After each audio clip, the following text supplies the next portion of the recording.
Okay, good morning, everybody, or afternoon or evening, whatever you like. I'm David Trilling. I'm going to talk this morning about the Solar System Notification Alert Processing System, SNAPS. And down at the bottom here on this slide, you can see some of my collaborators on this project. So let me start on the right side here. This is kind of a high-level diagram of our SNAPS architecture. At the top, you have a sky survey, could be ZTF or Atlas or LSST, whatever you like. And these surveys are observing everything, of course, including solar system objects. And we are listening to an alert stream. Now, we might listen directly to the sky survey, or we might listen to another broker. So for example, here I show Antares on the right side. Antares, of course, is listening to the ZTF alert stream. And Antares rebroadcasts solar system objects in a dedicated substream, and we're listening to that. So we can either work directly with the survey or as a downstream broker from some sort of all-purpose broker. Of course, we have a database. Here, this thing that says MPC represents the Minor Planet Center. It's just to show external catalogs and information that we ingest. And the core of our broker is that we have two channels here. The first channel on the right side in the red is a real-time or nighttime outlier detection scheme. And on the left side here in the blue is a daytime or an ensemble comparison detection scheme. And in both cases, we may issue alerts. And of course, we publish our database as well. So here on the left, let me just tell you some bullets. As I said, we ingest from a sky survey or from another broker, real-time outliers, population outliers, and I'll define both of those in just a moment. Value-added database where we have ingested external catalogs and increased the information for our sources. And finally, we have an extensive synthetic population of objects that we're testing our broker with. Okay, so here's our snapshot. Just at the moment, we have about 4.5 million observations in our catalog. These are ZTF solar system objects. And again, we are listening to the Antares solar system rebroadcast. 4.5 million observations, not quite 300,000 unique objects. The database itself is quite small, 1.4 gigabytes, amazingly small. Okay, just a couple examples from our database, a few snapshots. On the left side, this is simply a histogram of observations per asteroid. So let's just look at the bottom panel. You can see at 40 observations, we have a few thousand asteroids that have 40 observations. And at 100 observations or more, there's a small number of asteroids, but the tail is quite long here. This may not look like what you expect if you don't think about things that move on the sky. But it's a very irregular pattern. It depends on the observing cadence, of course, but also on where the moving objects are on the sky, which makes this unusual distribution of number of observations. On the right side, this is just an example. It happens to be the first asteroid in our list numerically, so it's 10046 is its number. These are a data product that we generate. So this is again ZTF data. The top panel is showing you G and R band filters as a function of time. Photometry as a function of time. The second panel is showing you an automatically generated periodogram through a Loam-Scargill algorithm, where we look for the period, the rotation period of the asteroid.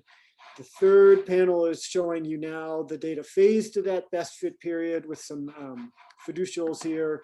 And then the fourth panel is showing you essentially residuals. This is a pretty normal asteroid. There's nothing too unusual going on here. But this is a way that we can both automatically and also visually with humans look to see if there are unusual things in our database. And of course, with a large enough sample, you do see unusual things. And in fact, each one of these four panels, there are properties that can be determined that look weird. And those are things that we identify in our outlier schemes. Okay, just two real quick cartoons about what the outliers could be. So this is an example of a real-time outlier. Here's time on the x-axis and normalized magnitude, doesn't matter, on the right on the y-axis. And the object has some sinusoidal light curve behavior. And then we have an observation, maybe T1, and then another one, T2, where the object has a brightness, it's brighter than we expected.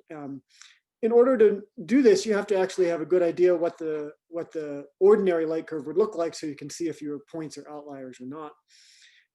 And in this case, okay, we have outlier detection. We have some delta T that we express where we'd like to execute a follow-up, issue alert and execute a follow-up observation.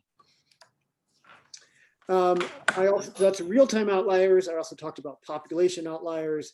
This is maybe the day after observations are made, and you have feature 1 and feature 2, which here could be like, let's say, color and light curve property of some kind.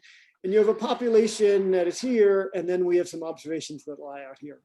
Now, in this case, it could be that the observations, new observations of an asteroid that used to be in this clump are now outliers, or it could be that you have an object that is always here in an outlier position in this feature space. And either of those we identify. Here's an example from our ZTF data. This is a very small subsample, but I plotted it just so we could see a few hundred points. You can't see 300,000 points in a plot like this. This is color, and the measurement here is standard deviations. And here's a light curve amplitude, again with standard deviations. Color is known for asteroids to be bimodal, and so these two kind of groups here are actually expected, and we don't flag those in any significant way. But look, here's a color over here at -4 sigma, and here's a light curve amplitude up here at 4.5 sigma. So those are objects that are flagged and say, you know, these are objects that appear to be outliers in some way. One other thing I want to mention is that we've been working not only on this astronomy ingest side, but also on the computer science side, and we have now a new GPU implementation for our Looms-Gargle periodigram work. That's a really critical part of the science analysis for these asteroids. And so we need to make sure that we can do it quickly enough to handle the 5 million asteroids that LSST is going to be observing. On the x-axis here is number of frequencies, so really just the fidelity of the period solution, and this is the execution time to make that calculation. And we found that our GPU algorithm is about 300 times faster than our CPU algorithm, so that's pretty good for us. Okay, what else am I going to say? The web portal. So we have a pre-alpha version, like a 0.01 version that will be released on Friday. And when I say released, that's really just internally released. It's not publicly available yet, but that's a good milestone for us. Of course, in this web portal, you can access our database. You can execute queries. Thank you. We also will have a graphical visualization and exploration sort of interface, and like a most interesting list. You know, what are the asteroids that are most interesting right now through some interesting behavior, outlier behavior, or so on. Other info that Francisco asked us to talk about. We're going to have rebroadcast or outgoing alerts that will be Kafka. The format will be basically the same as what we're ingesting, but with the value-added information attached.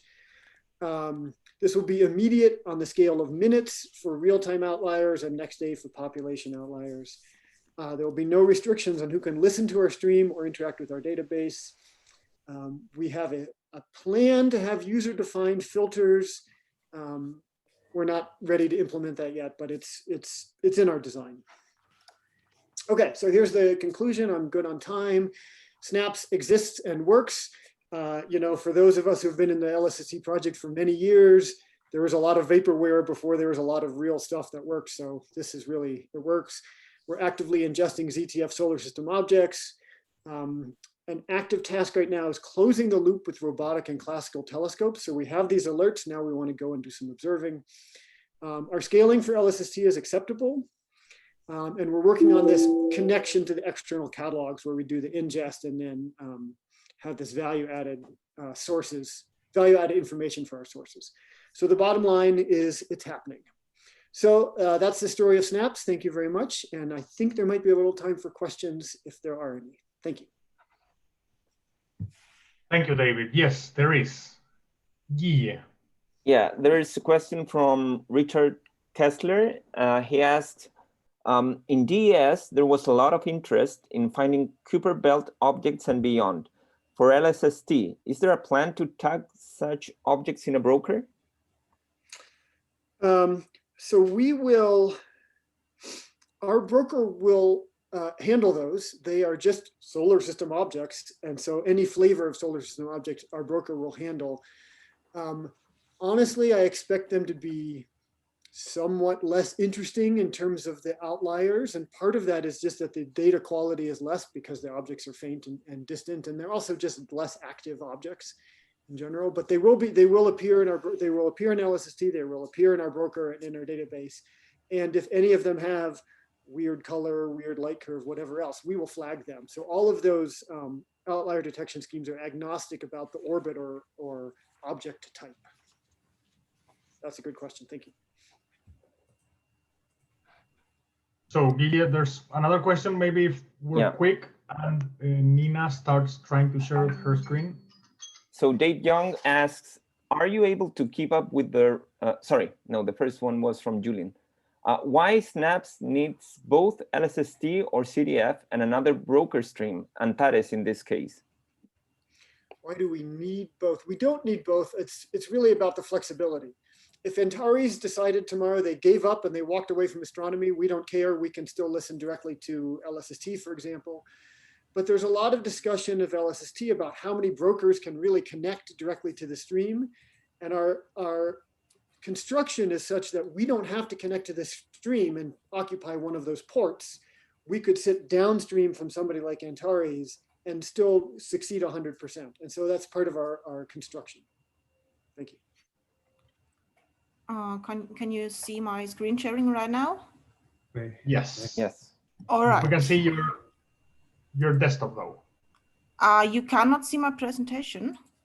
No, we're seeing the full desktop.